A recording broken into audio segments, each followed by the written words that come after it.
সুস্বাগতম আপনাদের সবাইকে। অনেকে আরাকান, টেকনাফ, চিটাগাং এসব নিয়ে করছেন, অনেক ভিডিও, এত ভিডিও, ফলে আমি আর ওই দিকে যাচ্ছি না। আমার মজার জায়গাটা হচ্ছে যে 3.5 মাস ধরে, মানে শেখ হাসিনা পালিয়ে মানে বাধ্য হয়ে দেশে আসার পরে বাংলাদেশের সেই যে জুলাই বিপ্লব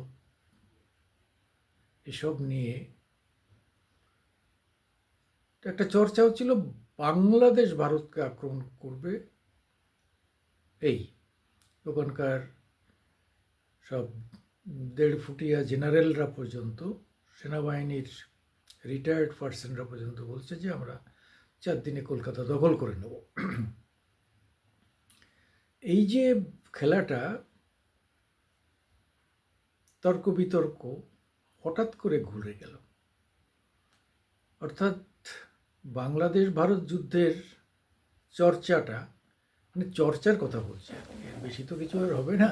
বাংলাদেশ তার ভারতকে আক্রমণ করতে পারবে না, আর ভারতেরও খেয়ে বসে কাজ নেই, বাংলাদেশকে আক্রমণ করতে যাবে। কিন্তু এই যে চর্চা, আলোচনার ইয়েটা ঘুরে গেল। কি ঘুরে গেল? ঘুরে গেল হচ্ছে যে বাংলাদেশ এখন মানে আমাদের দিকে পিঠ দিয়ে তাকাচ্ছে। কোন দিকে তাকাচ্ছে? রাখাইন, আরাকান, বার্মা, মায়ানমার, এই দিকে। বার্মার যে বার্মিজরা, এরা হচ্ছে বৌদ্ধ ধর্মাবলম্বী। কিন্তু একটা সময় আমরা শরৎচন্দ্রের সাহিত্যে বেশ অনেক বর্ণনা পাই। এদের সঙ্গে আমাদের বাঙালিদের চাল চলন সব কিছুর মিল আছে। বাঙালি হিন্দুদের প্রচণ্ড মিল আছে, মানে জীবনযাপনের ক্ষেত্রে দারুণ মিল দুই পক্ষেরই। ফলে শ্রীকান্ত যখন লেখেন তখন তিনি বলছিলেন, আমি বার্মায় গিয়েছিলাম, সেখানে থেকেছেন অনেক বাঙালিরা, ওখানে থাকতো, মানে এখান থেকে গিয়ে তারা আমাদের আত্মীয় স্বজন, এরকম অবস্থা আর কি। সেই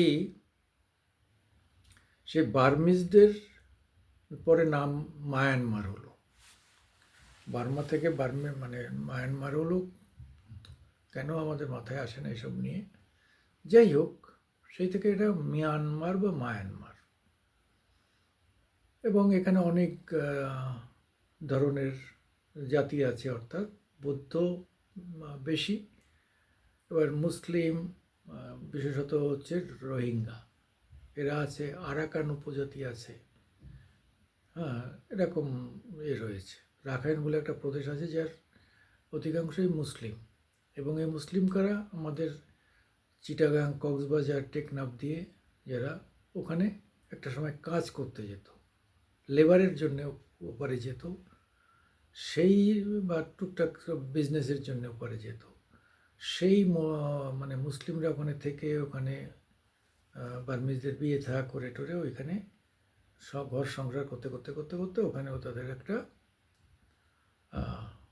মানে জনগোষ্ঠী গড়ে উঠেছে। এবং এই জনগোষ্ঠীকে মেইনলি রোহিঙ্গা বলা হতো, এবং আমরা জানি রোহিঙ্গা মুসলমান বলে। তাহলে রোহিঙ্গা হিন্দুও আছে, একটা সবাই শুনছিলাম রোহিঙ্গা হিন্দু আছে। এই রোহিঙ্গা মুসলিমরা এরা যুদ্ধ শুরু করলো, কারণ হচ্ছে এরা বলে যে আমাদের এই রাখাইন প্রদেশটা মুসলিমদের জন্য দিয়ে দিতে হবে। মানে তারা মায়ানমার থেকে চলে মানে আলাদা হতে চায়নি, কিন্তু তারা মুসলিমদের জন্যে মানে একদম একটা এক্সক্লুসিভ স্টেট চেয়েছিল, প্রদেশ। সেইটা চাওয়া থেকেই এবার বুদ্ধিস্ট গভর্নমেন্ট এবং জুন্তা সরকার বলতে মানে সামরিক সরকার। হুম সে তাতে খেপে যায়, খেপে গিয়ে একদম রোহিঙ্গাদের উপর হামলা চালায়। তখন রোহিঙ্গা ছেলে মেয়ে বউ নিয়ে ওই নৌকা নৌকা বেয়ে নাফ নদী দিয়ে এবারে কক্সবাজার টেকনাফে এসে ঢুকতে শুরু করে।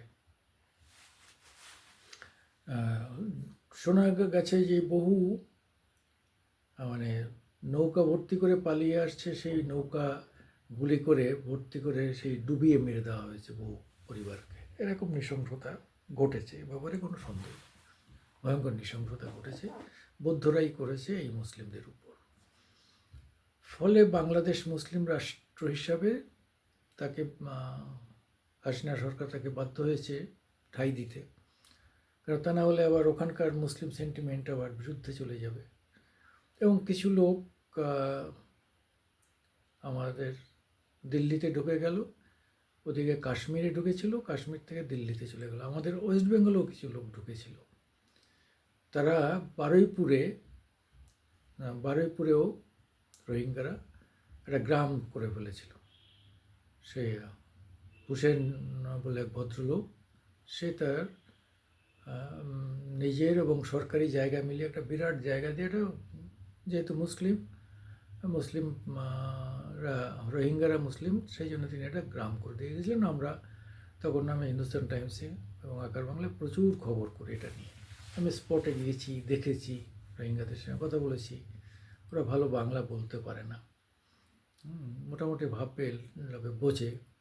ওদের জন্য ওখানে ডাক্তাররা আসতো, অনেক রকম চেষ্টা হয়েছে, কিন্তু এইটা নিয়ে লেখালেখি হওয়ার ফলে এবার দিল্লি গভর্নমেন্ট, যেহেতু বিদেশিরা এখানে এসে থাকবে, সেটা দিল্লি গভর্নমেন্ট নিয়ন্ত্রণ করবে। সঙ্গে সঙ্গে দিল্লি গভর্নমেন্ট এসে, এটা বামফ্রন্ট আমলে বলছি, দিল্লি গভর্নমেন্ট এসে তুলে নিয়ে এদের এখান থেকে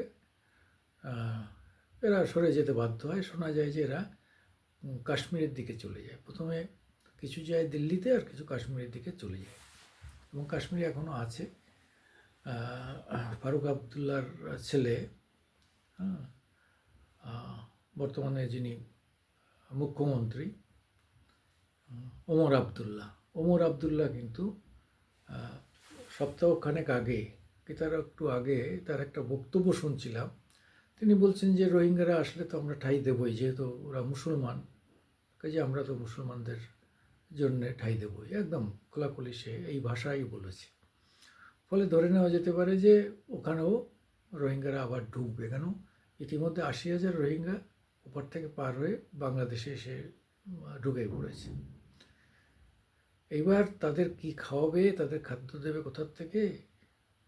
বাংলাদেশ আমাদের কাছে চাল চেয়েছে, তো বলছে যে টাকা দাও, চাল নাও, কিন্তু ওরা বলছে আমরা টাকা নেই, সোনা দেবো, সোনার বিনিময়ে। এখন সেটা রাজ্য সরকার, আমাদের কেন্দ্রীয় সরকার বুঝবে, কিন্তু এটা বলার থেকে বোঝা যাচ্ছে যে তাদের খাদ্য সংকট রয়েছে। তারপরে যদি ৮০,০০০, ১৪ লক্ষ তো আছে, আরও ৮০,০০০ ওখানে যদি ঢুকে পড়ে, তাহলে ৮০,০০০ ঢুকছে মানে তার পিছনে আরও ৮০,০০০ আছে, মানে আরও ২-৩ লাখ ঢুকে পড়বে।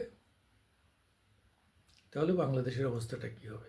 এবং যে অবস্থা হচ্ছে যে একজনও রোহিঙ্গার ওপরে থাকতে পারবে না। টোটাল রোহিঙ্গাদের যে সংখ্যাটা, সেটা খুব বেশি না, ২০ লাখের মতো। তা ১৪-১৫ লাখ চলে এসছে, বাকিটা চলে আসলে বাংলাদেশের ঘাড়ে এখন ভয়ঙ্কর বোঝা। তারা এখন বাংলাদেশ ভারতের সঙ্গে যুদ্ধ করবে, না এখন ওই ওদের খাদ্য বা ওদের ব্যবস্থা করবে, এখন সেটা নিয়েই তারা তাদের মাথা পাগল। আমি যেটা দিয়ে শুরু করেছিলাম যে কয়েকদিন ধরে যুদ্ধ খেলা চলছিল, বাংলাদেশ যুদ্ধ করে দেবে, মানে ৪ দিনে কলকাতা দখল করে দেবে, বাংলাদেশ মানে ভারতকে তারা হারিয়ে দেবে। ১৫০ কোটি মানে ১৪৪ কোটির ভারত, আর ওরা ১৬ কোটির ১৮ কোটির বাংলাদেশ হারিয়ে দেবে। কারণ হচ্ছে তাদের পিছনে পাকিস্তান আছে, আর পাকিস্তানের নিজেই খেতে পায় না। তবে কিছু এই ফাঁকে কিছু অস্ত্রপাতি বেছে নিয়েছে ইউনূসকে মাথায় হাত বুলিয়ে ইউনূসের কাছ থেকে প্রায় 1,00,000 কোটি টাকা নিয়ে নিয়েছে পাকিস্তান। পাকিস্তান একটু বেঁচেছে। আর ইউনূস কেন এই অস্ত্র কিনেছে? যাদের দেশের লোক খেতে পাচ্ছে না, তারা সেই টাকা দিয়ে অস্ত্র কিনছে। 22,500 কোটি টাকা ছাপিয়েছে, সেই টাকা কোথায় গেল? হ্যাঁ, সেই টাকা কোথায়? কোনো জায়গায় সেই টাকা যে ব্যবহার হচ্ছে তার কোনো প্রমাণ নেই। এখন কিছু নির্বোধ এই মানে ভারত এবং হিন্দু বিরোধিতা থেকে, মেনলি হিন্দু বিরোধিতা থেকে ভারত বিরোধিতা থেকে এখন এমন অবস্থা হয়েছে যে ইউনূস এবং ছাত্র গ্যাং এরা অন্ধ হয়ে গেছে। এরা দেশের মানুষ খেতে পারলো না পারলো, ওদের অবস্থা কী হবে এইসব নিয়ে তারা দেখছে মিডিয়া মিডিয়া খাচ্ছে ভালো। হ্যাঁ, ভারতের বিরুদ্ধে বললে মিডিয়া খাচ্ছে, আমাদের খুব দাম বাড়ছে, অনেক ভুলভাল বলছে। সরকারে আছে অথচ সে বাঙালিস্তান দেখাচ্ছে, আমাদের ওয়েস্ট বেঙ্গল, বাংলা, বিহার, উড়িষ্যা সব তারা দখল করে নেবে, এরকম একটা ম্যাপ, যেটা একটা সাধারণ মানুষ করতে পারে কিন্তু একজন সরকারে থেকে করতে পারে না। সেটা নিয়ে আমরা প্রবল আমাদের মানে কী বলবো, বিদেশ দপ্তর থেকে প্রবল আপত্তি জানানো হয়েছে। ওখানকার আমাদের যিনি আছেন, সচিব আছেন, অর্থাৎ রাষ্ট্রদূত আছেন, তিনি একদম তিনিও বলেছেন, খুব জোরালোভাবে প্রতিবাদ করা হয়েছে যে এরকম ম্যাপ আঁকা এবং সরকারি পদে থেকে তাহলে তো ধরে নিতে হয় যে অন্য একটা স্বাধীন দেশের মধ্যে তারা অনুপ্রবেশ করতে চেষ্টা করছে। হ্যাঁ, এটা যুদ্ধেরই সমান, আইনগতভাবে সরকারিভাবে করলে এটা যুদ্ধেরই সমান। পাবলিক যা খুশি বলতে পারে, কিন্তু যখন সরকারিভাবে সেটা যাবে তখন ধরে নিতে হবে যে বাংলাদেশ সরকারই এটা চাইছেন যে বাংলা, বিহার, উড়িষ্যা তারা সব আবার দখল করে নিতে চাইছেন। তাহলে সরাসরি তারা যে যুদ্ধের প্রচার, যুদ্ধ করতে চাইছেন, এটা দেখেই আমরা ইউএনএতে যেতে পারি এবং তারপরে আমরা কাউন্টার তখন পাল্টা আক্রমণ করলে ইউএনেরও কিছু করার থাকবে না, বিশ্বের কারোর কিছু করার থাকবে না। এমন বোকামি ওখানে বসে বসে করছি। ওই যে হিজবুত তাহিরির ওই যে মালটা আছে না, যে এখন 1 নম্বর শালার, কি আর বলবো, কি যেন ওর নাম, এদের নামগুলোও মনে থাকে না। যাই হোক, হিজবুত তাহিরির, যার মাথা থেকে এই আন্দোলনগুলো বেরিয়েছে বলে ইউনূস দিল্লিতে এসে আমেরিকায় গিয়ে বলেছে। যাই হোক, আমার যেটা বলার ছিল যে আপাতত আমরা কিছুটা বাঁচলাম, যে ভারত কলকাতা দখল করার লোকেরা এখন তারা পেছন ফিরে এখন দেখছে আরাকানের লোকরা এসে তাদের কক্সবাজার, টেকনাফ, চিটাগং না দখল করে নিয়ে নেয়। হ্যাঁ, এটা একটা ভয়ঙ্কর চাপের মধ্যে তারা পড়ে গেছে, কারণ এটা স্বাভাবিকই। এবার আরাকানদের অস্ত্র এবং টাকা দিয়ে সাহায্য করবে ভারত, এটা আমরা আনঅফিশিয়ালি বলছি, ভারত কখনো সেটা স্বীকার করবে না বা সরকারিভাবে সেটা বলাও যায় না, কিন্তু আমাদের মনে হচ্ছে যে, আমরা বেসরকারি মানুষ হিসেবে আমাদের মনে হচ্ছে যে আরাকানের যুদ্ধ থামবে না সহজে। তাদের রসদ, খাবার দাবার, তাদের যা কিছু ঠিক মতো তাদের হাতে পৌঁছে যাবে। আর মায়ানমারের সরকার এখনও একটু চুপচাপ আছে, তারা সরাসরি আরাকান আর্মির বিরুদ্ধে অল আউট এখনই যাবে না। কারণ হচ্ছে যে ভারতের কিছুটা চাপ আছে, মায়ানমারকে বলবে তুমি একটু স্লো হও, ওদিকে দেখা যাক। এইবার যদি নাফ নদী পার হয়ে এরা টেকনাফে ঢুকে পড়ে এবং চিটাগাং থেকে একটা হিন্দুদের সাপোর্ট পাবে, চিটাগাং, রংপুর, এইসব জায়গায় টেকনাফে প্রচুর হিন্দু আছে, এখানে প্রায় 13-14% হিন্দু আছে, তাদেরও সাপোর্ট পাবে। তাহলে দেখা যাবে যে ওখান থেকে তারা মানে পুশ করে বহু মুসলিমকে ওখান থেকে তাড়িয়ে দেবে, ওদিক থেকে সরে আসতে হবে তাদের। এরকম একটা জটিলতার জায়গা তৈরি হচ্ছে, দেখা যাক কোন দিকে যায়। তবে আপাতত ভারত দখল, কলকাতা দখলের ভূত তোদের মাথার থেকে গেছে, এটাই যা ভালো। আমি সুকুমার দেবনাথ, আমার আজকের দিন ইউটিউবে আপনাদের স্বাগত জানাই। নমস্কার, আদাব, সত শ্রী আকাল।